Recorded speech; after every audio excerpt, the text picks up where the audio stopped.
Okay, Diddy is in trouble. And me, my entire life, I've been like the fish that goes against the tide.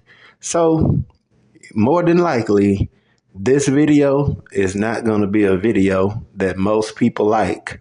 Because to me, before I even get into Diddy, I want you to just sit back for a quick moment and think about something.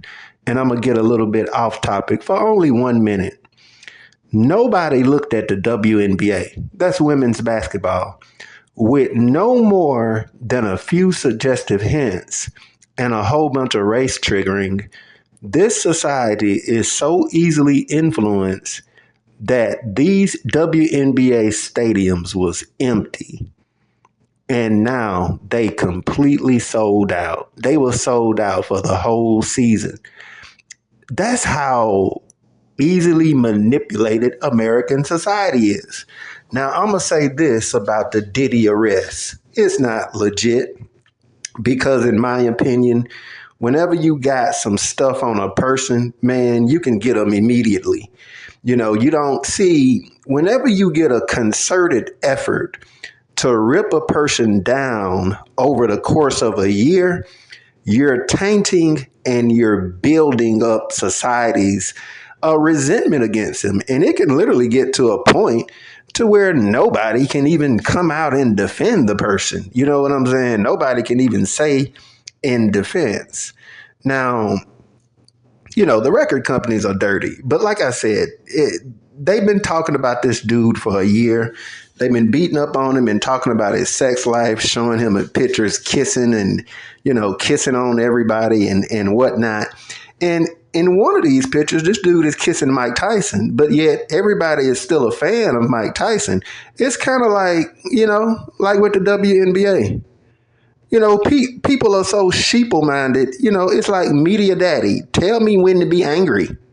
Okay, now Mike, you dirty, you evil, you nasty, and you need to go to jail now, Mike, because my white media daddy said that you're now evil.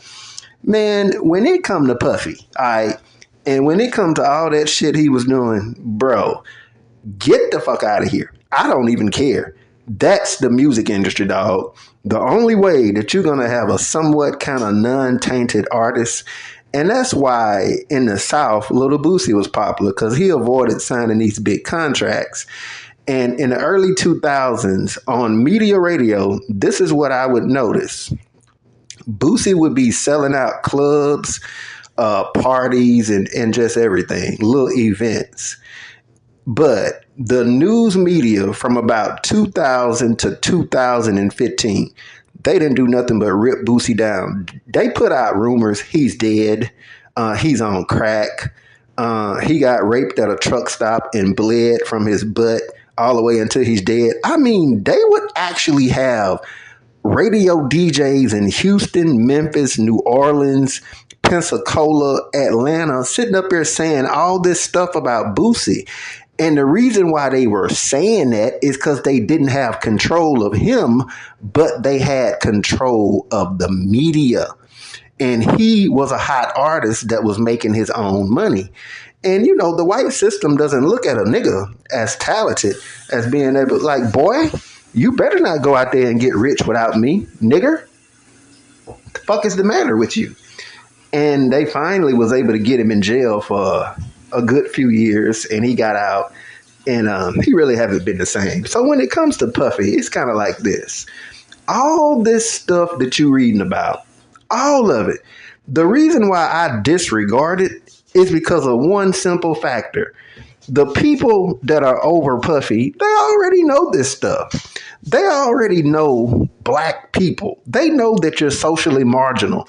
And to me, the way everybody is acting is downright retarded. They've made movie after movie, man, from the Michael Jackson movie to this movie called Hollywood to Cadillac Records. And more recently, they started making these little underground movies where they show you, and then you get countless people all on the internet, ex-artists and bodyguards of celebrities and shit that talk about all the stuff that they used to do. If you go all the way back to the year 2001, Cat Williams Whenever he did that interview with Shannon Sharp, he didn't expose shit. Cat Williams been told you that 20 years ago. Cat Williams, back in his very first stand-up, It's Pimpin' in Cincinnati. The one he did in Cincinnati. It's the very first one. It's kind of hard to get a hold of, but the very first one. Cat Williams said he went to these mansion parties and he opened up the door and he was like, what the, you know? Cat say he had to ease up out of there. He seen insane shit. And that's what you have to do. So the thing with me is this. Why do people become so compelled to actually sit up there like, I know Puffy's a celeb, but keeping it real, Puffy haven't really been hot since before 2010. You would have to go back over 15 goddamn years before Puff Daddy was a major artist. See, they already tried this with Kanye West, but they realized they drove him a little bit too crazy with all these medications and whatnot. So they take these old washed up artists who they think that black people give some type of clout, and then they just start ripping them down. In the meantime, the people who we interact with every day, from the teachers to the church, the youth pastor, they are molesting and doing all this. I guess it's just the celebrity factor. But to me, it would just make a lot more sense if Puffy was somehow relevant now. Music-wise, he's not relevant. And here's the deal. There's people around the world, man, they know that black folk don't work together. So they can make black people slaves. Just like that, these record industries that spread these rumors about Lil Boosie back in the early 2000s. If Ciroc was an already existing drink, all right, they needed to put a name on it, for it to make some money. And Puff Daddy agreed.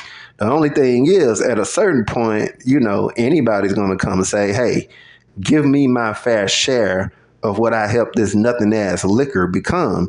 And that is really and truthfully, I honestly believe now, the reason why they cause the murder and the death of a lot of these rappers and put them in jail is that they continue, these big white record companies, they continue to own all their shit while they're in jail, or either while they're in jail, dead. I say in jail, I mean dead.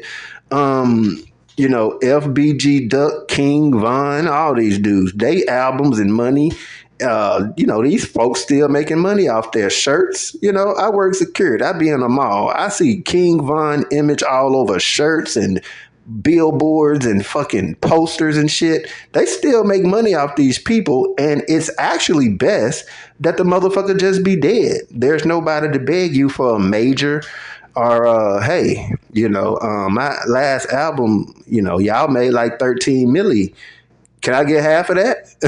Y'all gave me a bunch of hoes and a limousine and this little Benz and whatnot. And then it's really just a rental. Y'all dropped me a little 50,000 to promote myself. But, yeah, I know I'm a little ghetto nigga, but y'all done made all type of money off me, man.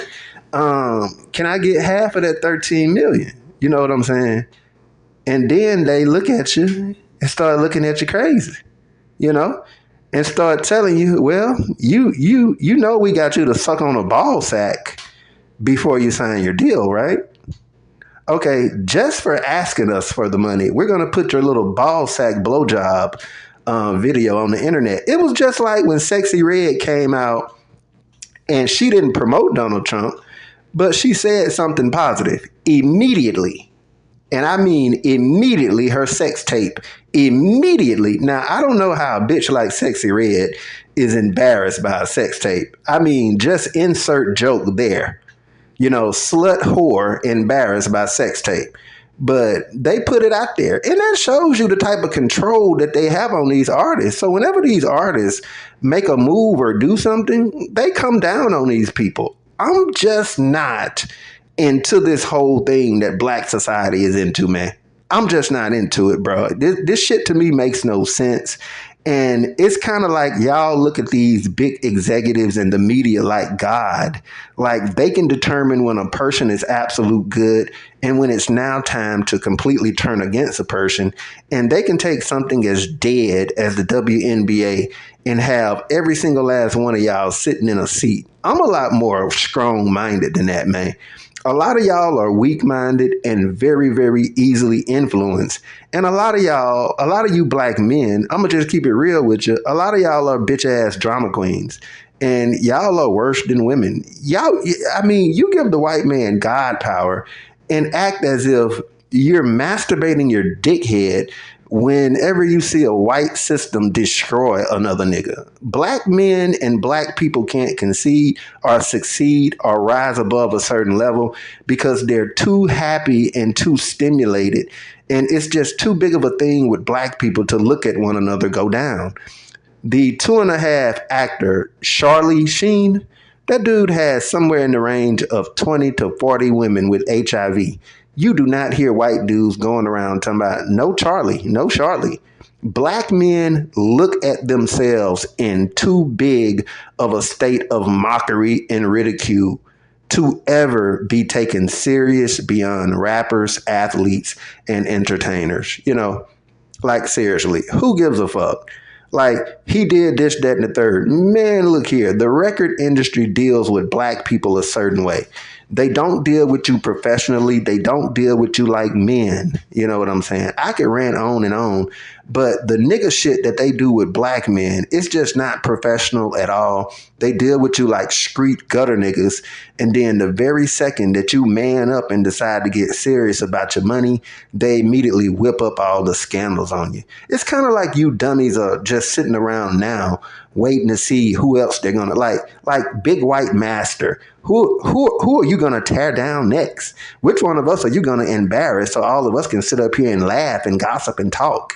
And in the meantime, you down there in the churches butt pounding the little ones. But it's okay, Master. I mean, if you need to take one of us and premiere us and shine a big giant image of us above America and have everybody slaying mud at us while you go over there in the church and get down on little kids' booties, then we will be more than happy to ridicule ourselves and you just sit over there and do whatever you want to do with that little kid's booty, Master. Plus, you big, white, ugly, and lame. Don't nobody want to talk about your sex life, even if you are having sex with little people. Big white master. That's what most of you niggas act like. Alright. So, like you see in the goddamn hashtag, free Diddy, I don't care what none of you bitch niggas say. I don't care how big of a homo he is. His goddamn record company already knew he was a homo. They already knew that. I don't give a damn what he did. They already knew it. They already knew it. They already knew it. They already knew it. They wouldn't even have nothing to do with him if they didn't know it. So white people and white systems don't ultimately, determine jack shit with me. That's you weak-minded niggas. And like I said, one more time for the record, for all you bitch niggas, and I really don't care, free motherfucking Diddy, you weak-minded bitch-ass slave with your white-ass daddy. Weak, coward, pathetic, eternal, beat down, peasantly black male. And yes, I'm talking to every single last one of you bitch ass drama queen niggas. You niggas are a bunch of fucking drama queens. You need some type of man in your life. You dudes is basically girls, man. Just a bunch of fucking girls with a dick. Chicks with dicks. All right. Anyways, I'm done. I'm out. Gossip somewhere else. Go ahead and head to one of your hip hop bitch ass gossip blogs. You niggas are pathetic.